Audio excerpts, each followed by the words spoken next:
When Scott began his real estate business in 2000, he had one listing last year. He had over 900,000 listings across Australia and New Zealand, and he attributes his success to some quintessentially Australian qualities. He's an optimist, and he's a straight talker and clear-cut thinker. So today, Scotty's a public speaker and a business mentor and a sales trainer who obviously knows what he's talking about. He also goes really hard at surfing, and he's, I can see his wife smile there, and he's actually won multiple surfing titles, including winning for Australia at the World Surfing Titles. And not surprisingly, he supports local sports and also the Surf Lifesaving Club here. Now, when I was listing Scotty's achievement, I started to feel a bit tired myself. So I asked him, Scott, what do you do to relax? And very honestly, he said, I don't do anything to relax. He said, I relax when business is going really well. So it made me wonder, perhaps he's living proof of that saying of, apparently it was Confucius who said, if you choose a job you love, you'll never do another day's work in your life. So over to you, Scott and Tony.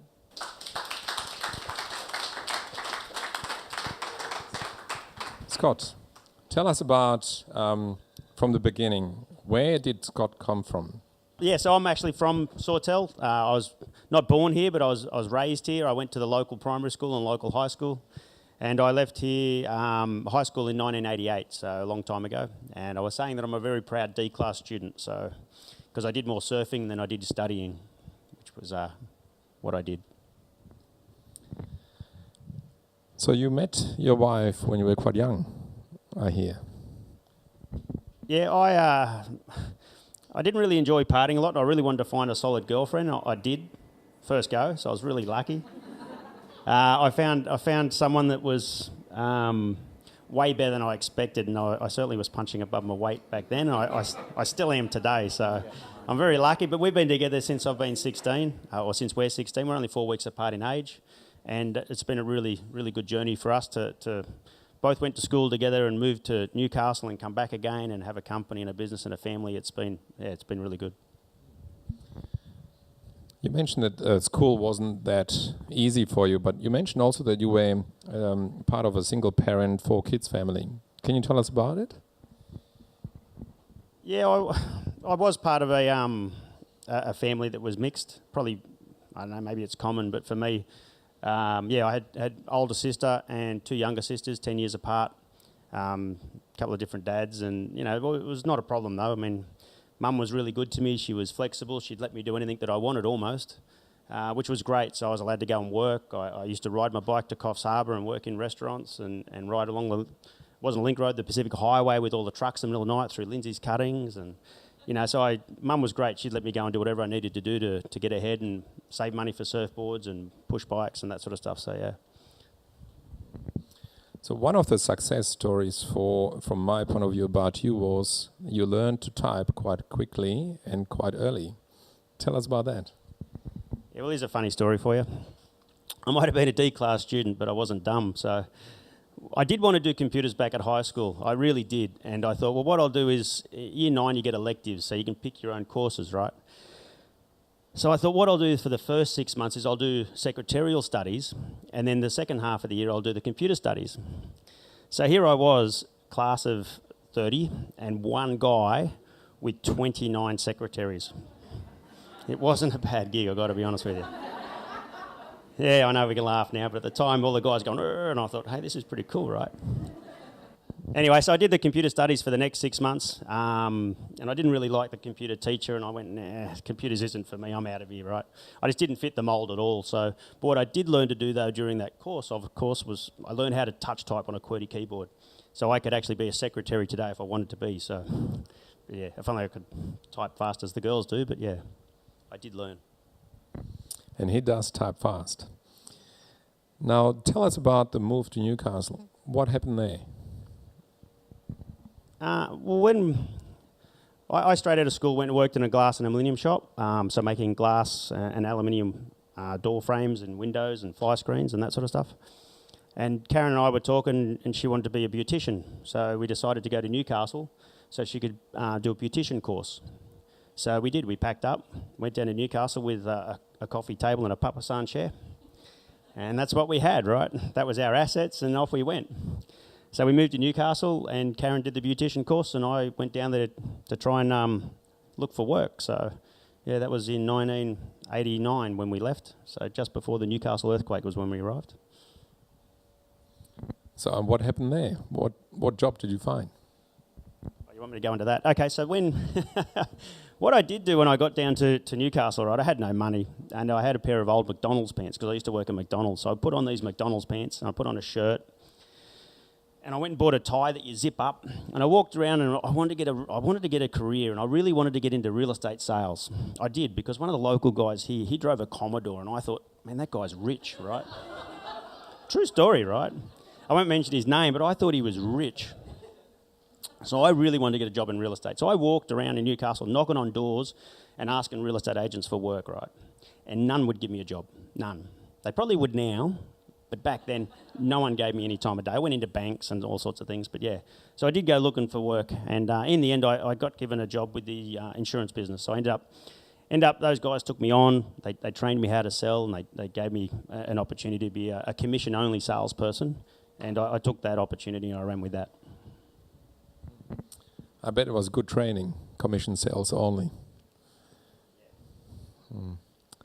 So tell us about, there's always a moment where you change your direction, you think about things, and tell us about, I got stuck, lost wallet, crashed car. Okay, so yeah, I had a few life-changing moments as I went through the 90s. I did 10 years selling insurance, by the way. I don't know how, but I did it, and yeah, it was probably one of the best things. I don't regret anything that I did, but I still wonder how I did it for 10 years. But there was a few changes. There was this one week way back in the early 90s where I lost my wallet. We left it on the roof of the car, and the car had to get fixed, so I'd spent a few $100s fixing the car. And I got to Friday afternoon. What I needed to make that week was $1,000 so I could pay for everything and recover. Meant I wasn't in front, but it meant I'd earned everything. Anyway, Friday afternoon, I'd made him $1,000, and I was driving home at 4:30 in the afternoon through a place called Curry at the back of Newcastle, and I ran straight at the back of another car. It was a terrible moment. I mean, but it became one of those life-changing moments. I was sitting on the side of the road crying, right? So here I am crying. I'm 19 years old going, well, what am I supposed to do, right? It's just, what's life going to give me? It's just terrible. And that ended up becoming one of those life-changing moments where, well, if I'm gonna do this, I'm gonna have to get serious. And with 4 weeks later, I'd bought another car, and I really started to get serious, and that's when things started to change. It was like an epiphany moment where I went, well, I really have to start doing things properly. So commitment changed everything, and you started to gain traction. Tell us about traction.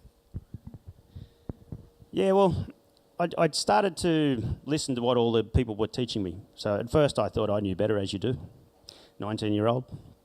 So I started listening to what they were trying to teach.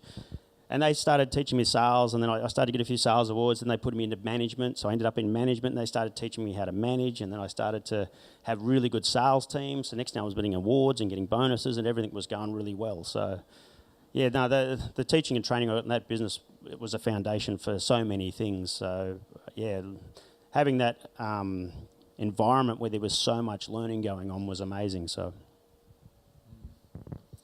And you had 2 houses, you were doing well, but you were not happy. Yeah, I had one of those moments when I was about 21 where I went, I'm working away here now. I've started to get some momentum. I thought I want to buy a house. I was really determined to buy a house. My wife was really determined to get married, and I went, and I was serious. I said, no, we're not getting married until I buy a house. I wouldn't even put an engagement ring on a finger, so I didn't. So I was really adamant, and we bought a house, and then I managed to buy a second house because I was really goal-orientated, so I bought an investment property. And you're right, in the end, I felt like everything owned me, and as much as I thought I was succeeding, I also felt like everything was starting to own me, and my life was going not as cool as I'd like it to be. I ended up fat. I wasn't really healthy at all, right? All I was doing was working, and I was going ahead. There was a period there where I didn't even have a break for 4 years, 4 years straight without any breaks at all. No holidays, no Christmas, no nothing. But it was good. It set me up. I'm not saying it was bad. It was just the price I paid because that's what I wanted to achieve. But then I got to this stage where I decided that wasn't what I wanted to do anymore. I thought there's got to be better to all this work. There's got to be better rewards out there. And that was sort of the start of my midlife crisis in my late 20s. So, yeah. So, 1999, fork in the road. There was the Newcastle to Coffs. Can you tell us about the pizza night at the Black Butt Hotel? Well, we came home at Christmas at the turn of the century. So 1999 to 2000, we came home. And we wanted to sell the house we had here. We said, we'll sell the house here, we'll go back and we'll live in Newcastle. And we spoke to local real estate agents, and we never got any bites at all about selling the house. So the market here was pretty slow, obviously, because nothing came of it. So we went, okay. So one day, Karen and I think it was about March, we're down at the pub in Newcastle, and we said, well, why don't we just sell Newcastle and move back home to Coffs? Which I actually, was probably the driver of it, because I really wanted to start a business. I wanted to start something, because I'd been working for this company, and I thought, no, I want to have a bet on myself. And when you talk about the fork in the road, essentially what that meant for me was if we sold one of the houses, I could be debt-free and I could start again. So it just meant I could sell everything we owned, and I did. Cars, one of the houses, furniture, sold everything. And we moved home and we started again. So yeah, that was in actually June 2000s when we physically moved home. So yeah. I was amazed about his memory and the dates he can remember. Incredible. So you sold everything and you decided to go into IT. Why IT?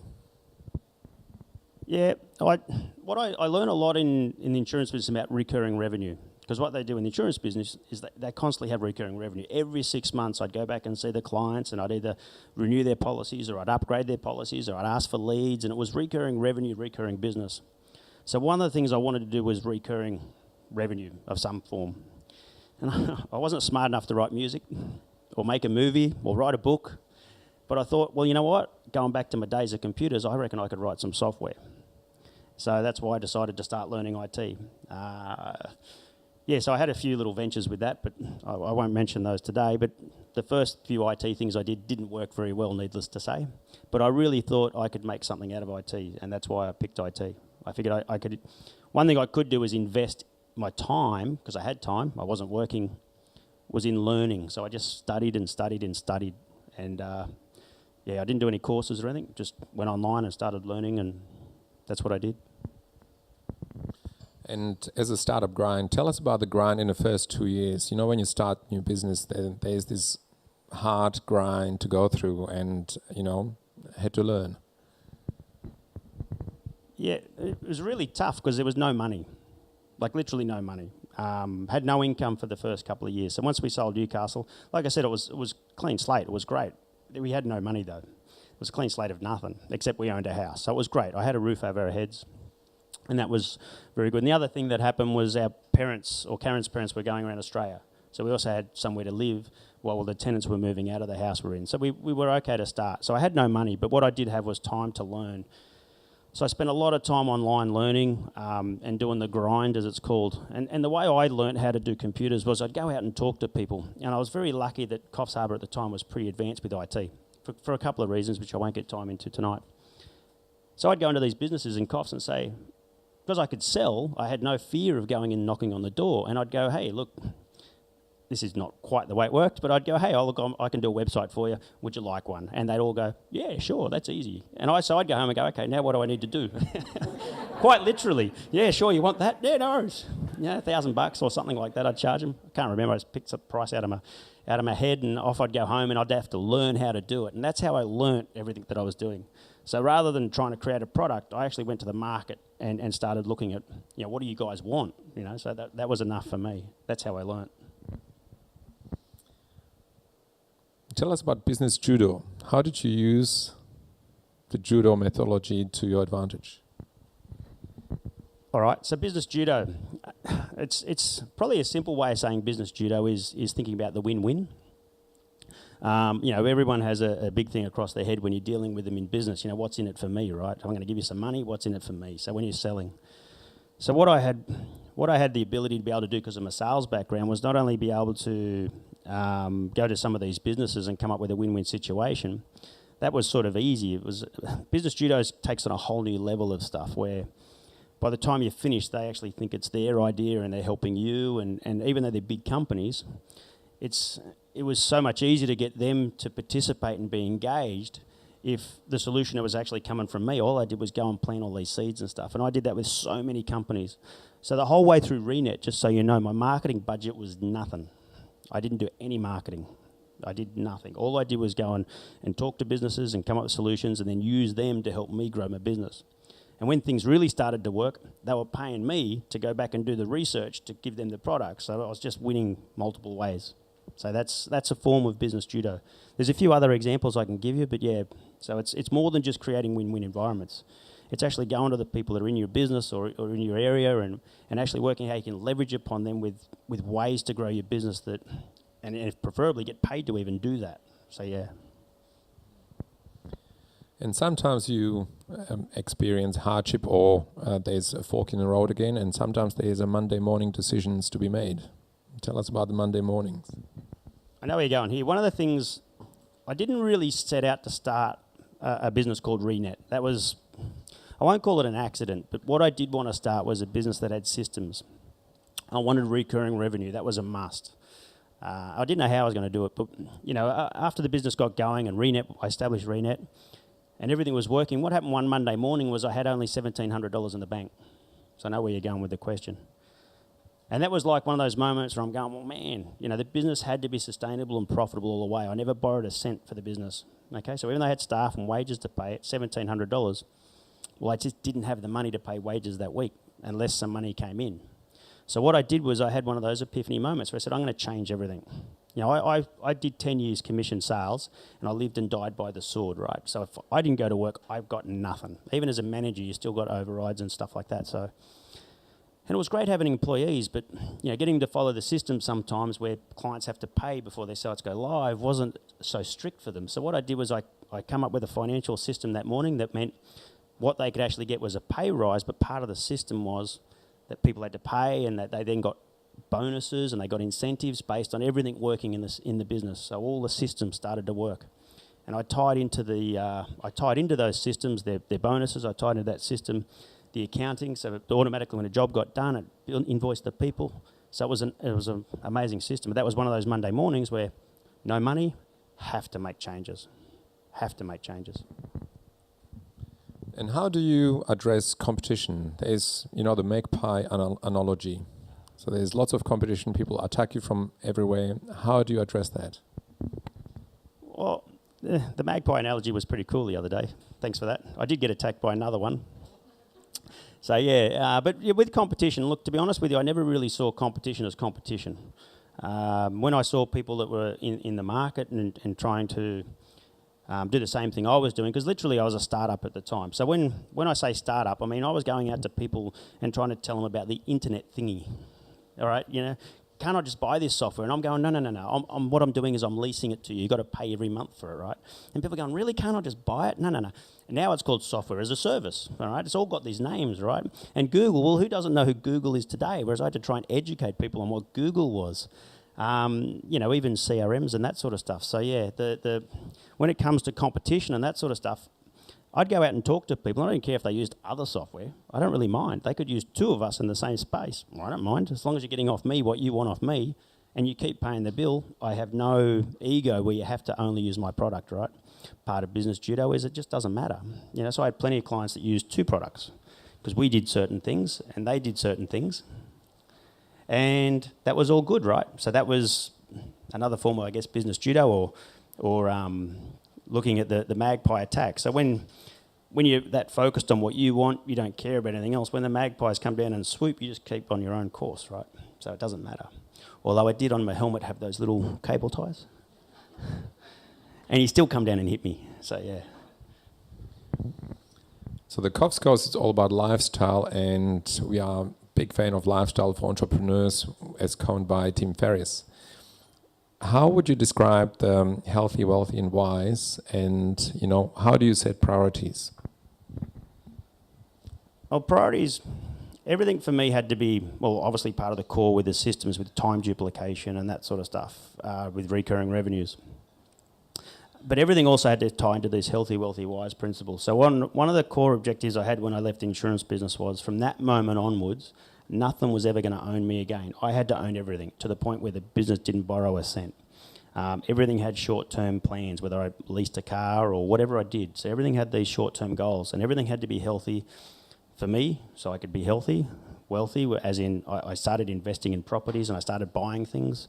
Because I was, as a startup, I mean, I didn't know how long I was going to last. I didn't know if I was going to get absorbed by some other company, or, you know, like one of these major guys comes along and just wipes me out, you know. So I went, no. So I made sure I invested the whole time. I kept on buying more and more stuff.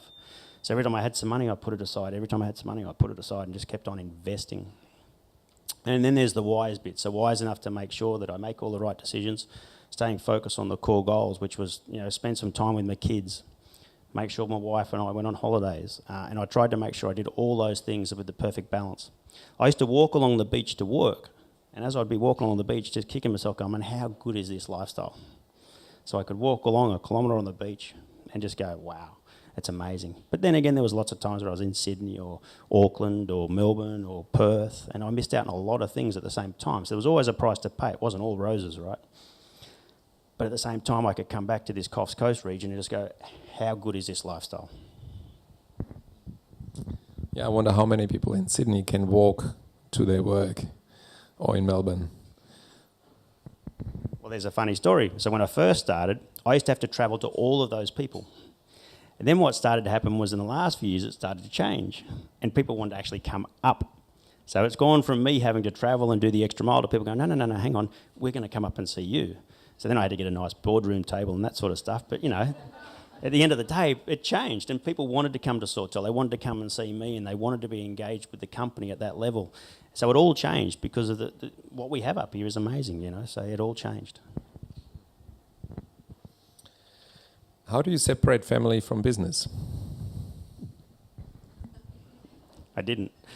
But I did at the same time. I had a couple of beliefs that I never really did work without business or business without work. So every time I went on a holiday, we'd go camping in Byron Bay. And while we're camping in Byron Bay, I mean, they got to go surfing all day, and I'd go to Brisbane and do some work for the day and then come back. But at least I was coming back to Byron Bay or something like that. So I never really got to separate it, ever. So there's never work without business and never business without work. It's just the way it ended up unfolding. And I did another thing too, which was I always made sure that how I balanced it out was, I like to call it school teacher hours. So what I mean by that is, you know, I never quite got the 9 to 3, but what I didn't mind working hard for 10-week terms, you know. So 10 weeks full on, then some time, and we'd go to the snow, or we'd go to Byron Bay, and I'd mix it all up with work anyway. And that's how I balanced it out. So working hard, kids in 10 weeks' time we're doing this, kids in 10 weeks' time we're doing that. And that's how I managed to balance out all that lifestyle stuff. And they were happy to support it. Okay, Dad's going away, but we're going away. And I think that worked really well for me over the time, not only for the kids, but also for the marriage. So, you know, involving everyone in the family about what we were doing meant that even though I was working 80 hours a week, I managed to have this balance over time that really seemed to work. So, yeah. Also, thanks to our sponsors. And how important was accounting to your business and success? Oh, yeah, look, accounting, one of those software programs I did when I first started was actually accounting. So all my accounting software I wrote, and now there's Xero and all sorts of things worth squillions of dollars, and you think, man, I could have done that. But I didn't. I just wrote what I needed to write to get my business to do what it needed to do, all the automatic invoicing and everything else. But you know, you talk about accounting. I mean, Fiona mentioned it earlier, but you know, in 1991 was when I first got acquainted with quality accounting with Dennis Jeff. You know, he was one of my mentors along the journey. When I first moved home and started employing people, I actually used the office out the back. It was a little, I can't remember how big it was, but a few square metres where I started the company in the back of the accountant's office downstairs. And that was where I first started employing people. So, you know, I've had a really good journey with quality accounting over the years as well. So, but being able to have that mentor for those years was, I really value the lessons I learnt from Dennis along the way. Now, retired, I don't want to say retired, with 46. If you think of Scott when you were 17 or when you started, what would you give him as an advice now? There's a couple of ways I could probably answer that. One of the things, if I was to go back and give advice to myself, as if I had have been the reverse, my mentor, was that, you know, some of the things I was thinking was right.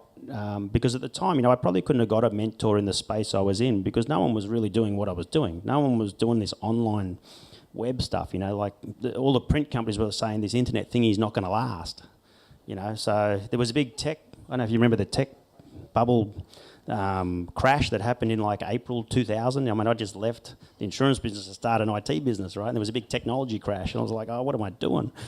So at the end of the day, that I was doing the right things if I could go back and tell myself. And I guess some of the lessons I learnt over the period, which is probably a better way of saying it, was that I stayed strict on in the end, a very core market. I didn't let distractions come in. So I went, no, this is my goal. And I could have gone other parallels and I could have done all sorts of things. I went, no, I'm going to stay focused here. Because I got to learn the market, I got to learn the industry, I got to learn what they needed, and all I had to do was keep providing solutions for that and stay focused on it. And it did grow from literally one property as a concept to, you know, where I ended up with a few agents around Coffs using the software when I first started. I mean, I didn't think it was that good, but they liked it. So I went, hey, this is really good, so I better learn more about this software thing, right? So I did. I went home just like I did everything else. I started learning more about software. And one of the proudest things I've actually got is that some of those first founding clients in the real estate business are still clients today. They're still loyal to Reknit. They never, ever left or went anywhere else, and they're still clients, except for a couple that have sold out and retired. But, you know, the first 20 clients I ever had, the ones that are still in business are still clients of Reknit. So that's one thing I'm really proud of. So going back, yes, was that to have a bit of confidence in myself and stay focused and don't let the distractions get away at you. So the magpies. The magpies. And if there's one thing you would like to give to the audience to take home tonight, what is the one thing you would give them? Look, my one thing which has driven me for the last 20 years is healthy, wealthy, wise. Have that balance, right? So, you know, have the balance of health. Still try and be wealthy financially, wealthy, knowledgeable wise, wealthy in so many areas in your life. And be wise enough to, you know, keep things real, you know. Just keep things real no matter where you are and what you're doing. So, yeah, healthy, wealthy, wise is my mantra, so. Thank you very much. Please put your hands together for Scott Schindler.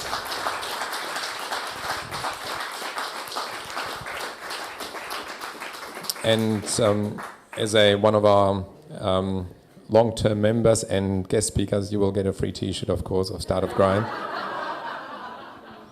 And if your wife would like one, because I believe behind every strong man there's a strong woman, or even stronger woman, you will get a T-shirt as well, if you like. Well, thank you, everyone. I think that's it. And we will open now the audience for questions. If you would like to ask Scott a question, please do so into the microphone.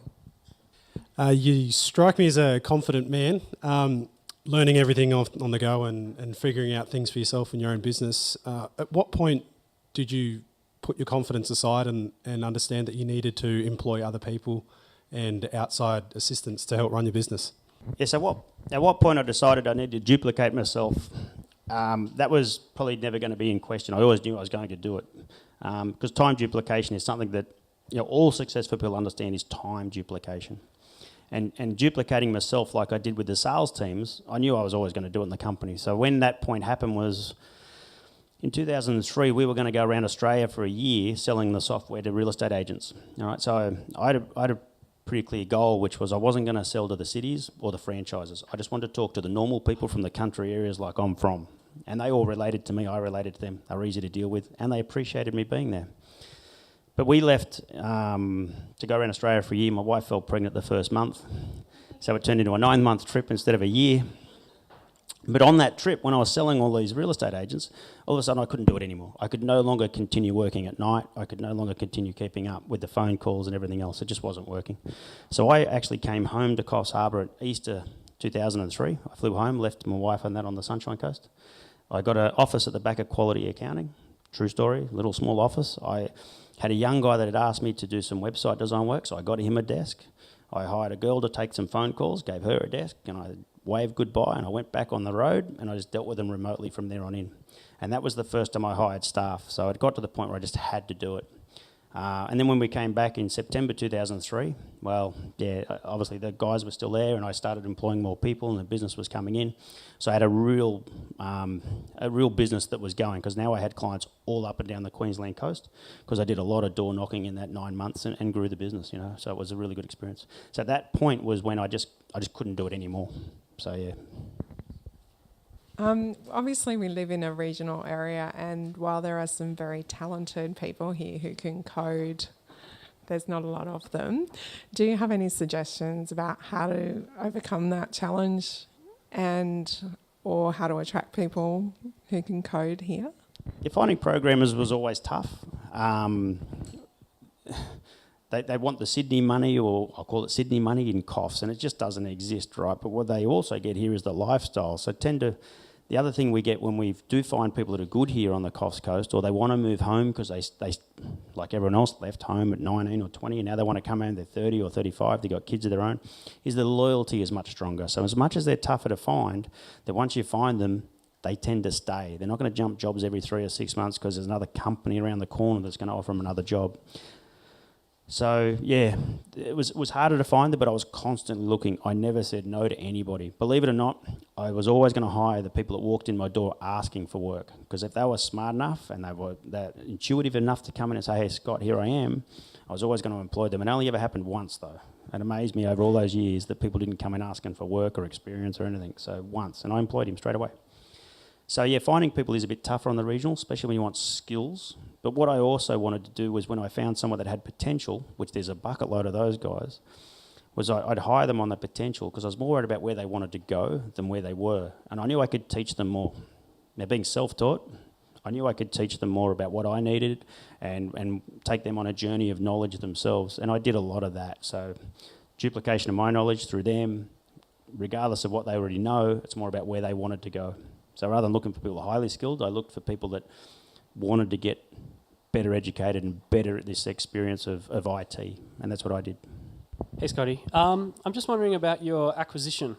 Was that ever the goal? How did it feel like it changed the direction of the company? Did you feel like you'd lost a part of your soul or control? Wondering how that affected everything. Yeah, good question. People often ask why I exited from Reknit.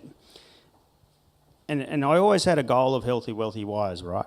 So I got to the stage where I always said, once I got to 1,000 offices, it's at a point where I'm either going to need some help or support, or the business has to change. And I wasn't sure if I was the person for that journey or not. So I got to the point a few years ago, I thought, well, what I might do is try and just see if someone wants to buy the business and help take me and the company on the journey without any risk for me. So I've got some money in my pocket, and we can go on this new journey. And I really, really wanted to try and double the business in the next 3 years with someone else's help, right, and someone else's risk. So, did it take the soul out of me? Yeah, it did, because I found out I'm not a very good employee. I still work 80 hours a week, but sometimes I spend $100 and I get a slap on the wrist, which to me didn't equate. So it did take a bit of soul out, but I did enjoy the journey with the new owners. I would have liked to have been a bit more fruitful, but look, they were really good to me, the people that bought the business. But it was never really the goal. But I was happy if someone come along and said, hey, Scott, here's some money. Let's take this business and try and get it to the next level, and I could de-risk everything. Because, to me, that was wise. I would be young enough to be financially independent enough that I could actually stop working if I wanted to. And that was part of the goal. I went, you know what? I'm going to take the bird in the hand instead of two in the bush, and I'm going to try and reassess everything. The next fork in the road is the one I'm in right now. And I'm really enjoying life, So yeah, it's been good. So did it change the business? It did a bit, but hey, once I made that decision, I just stuck to the decision, and I stayed loyal to what we did for 3 years, and now it's their turn.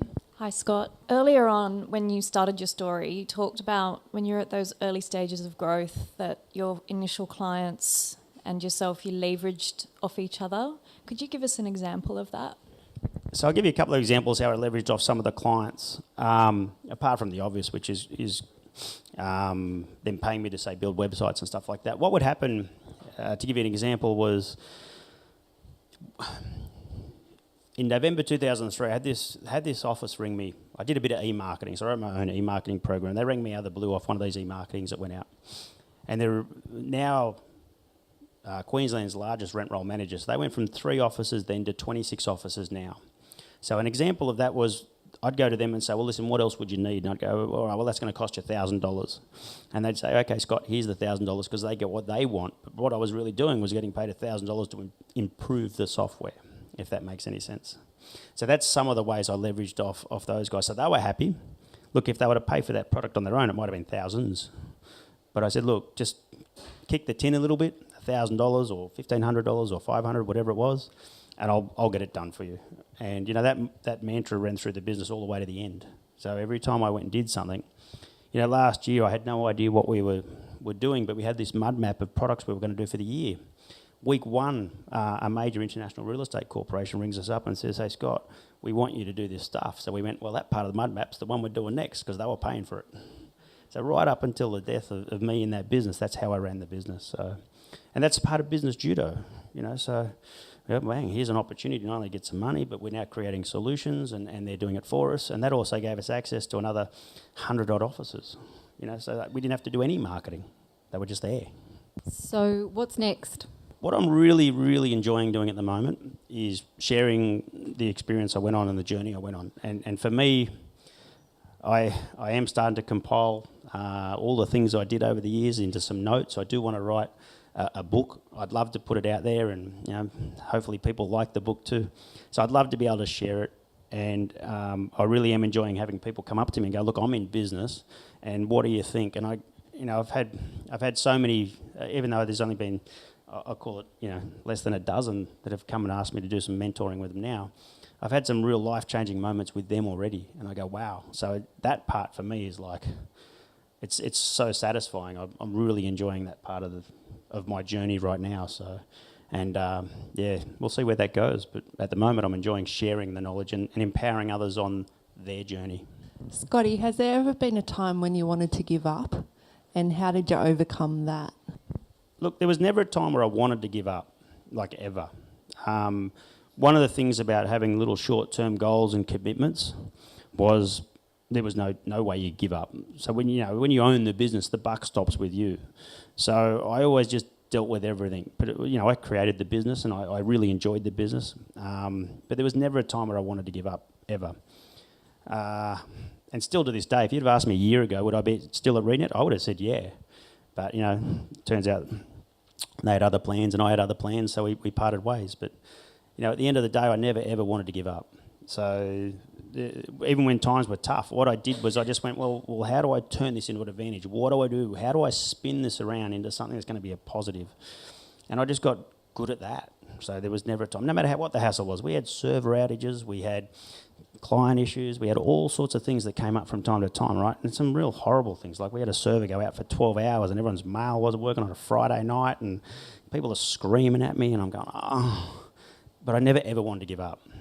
So all I could do is reassure people was that we're going to try and fix things up and but will it ever happen again? Look, I can't promise that, right? Everyone has their little things, right? But what I can promise is that we continue to strive to deliver a product that is going to work and continue to improve that. That's the only thing I could promise, but I never ever wanted to give up. One of the things that in my experience with what I've been doing is that a lot of startup people don't realise how important sales is in their business. I was going to ask you how much of your own sales experience contributed to your success, and if it was significant, is there a tip for people in business that you might pass on in terms of sales?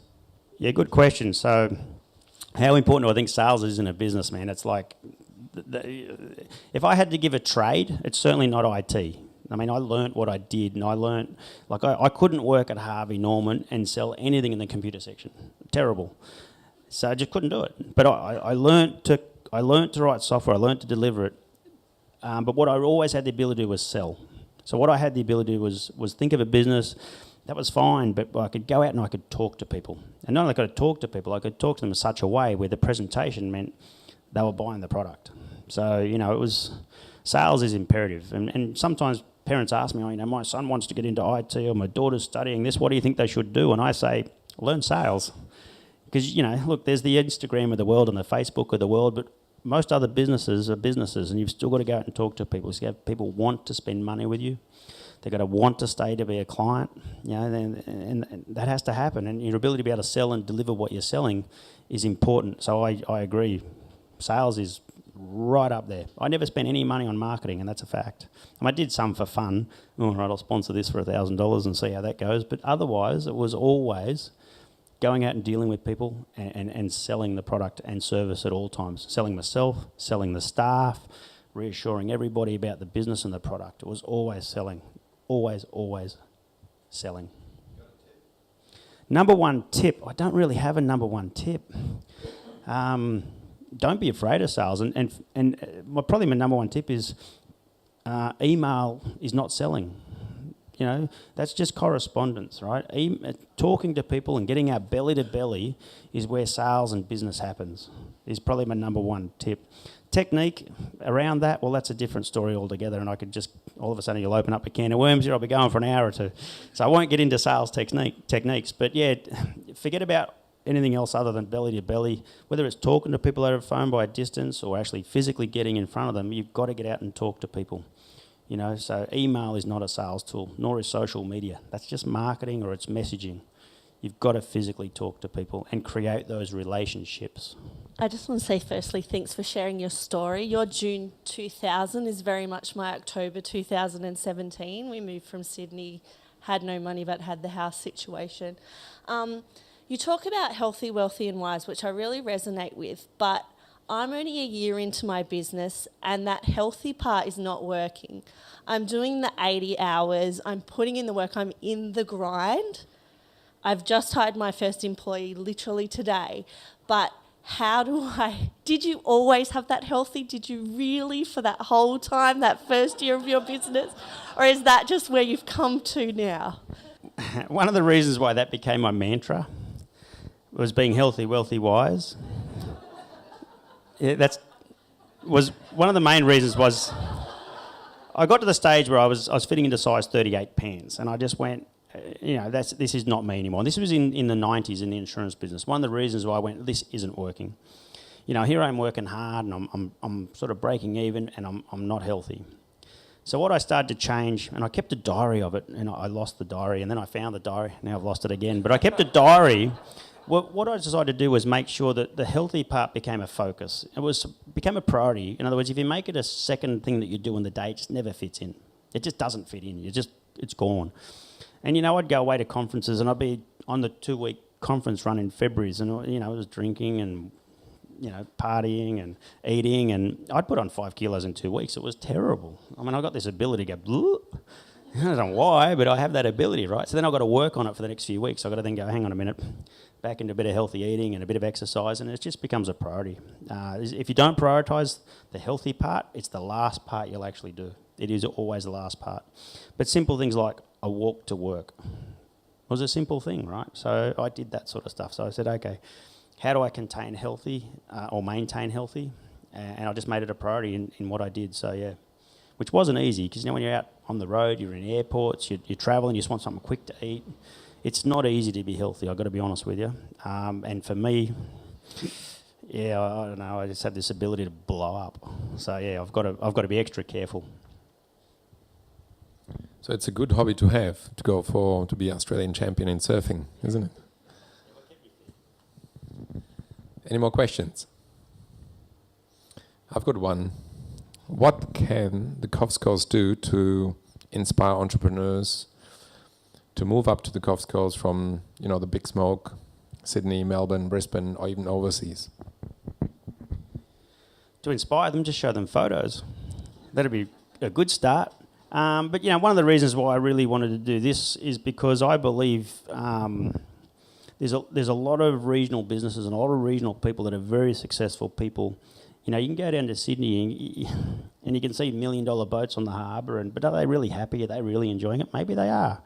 But I know I've met a lot of people in the insurance days and even in the Reknit days that are country people, and they're really successful, really nice people. So if someone wants to get out of that grind of Sydney or Melbourne or those city lives and come up and have a lifestyle. I mean, this is, for me, it was imperative. Even when I sold the business with the question that was asked, it made it hard to find someone because I said, I'm not moving anywhere. This is it. I am staying here. Part of the deal is Reknit is staying in Sawtell because my staff have the same thing with the healthy, wealthy wires. You know, they want to be here because it's just a great spot to live. You know, it's a minute to work or 2 minutes to work, and you know, peak hour around Sawtell can be terrible. You know, sometimes there's actually, you know, cars have to stop for you at the pedestrian crossing. It's terrible. And that was, you know, so that's what people can do. They can run a successful business from here. We have 7 flights a day to Sydney. When I first started, people told me I had to move to Sydney, and I just went, no, I'm not doing it. If I can't create a business in Coffs Harbour or Sawtell, I am not creating anything other than what I need, and that was it. It was part of the rules, right down to the sale of the business. I wasn't going anywhere. It had to be a regional business because it made me have the balance of healthy, wealthy, and wise.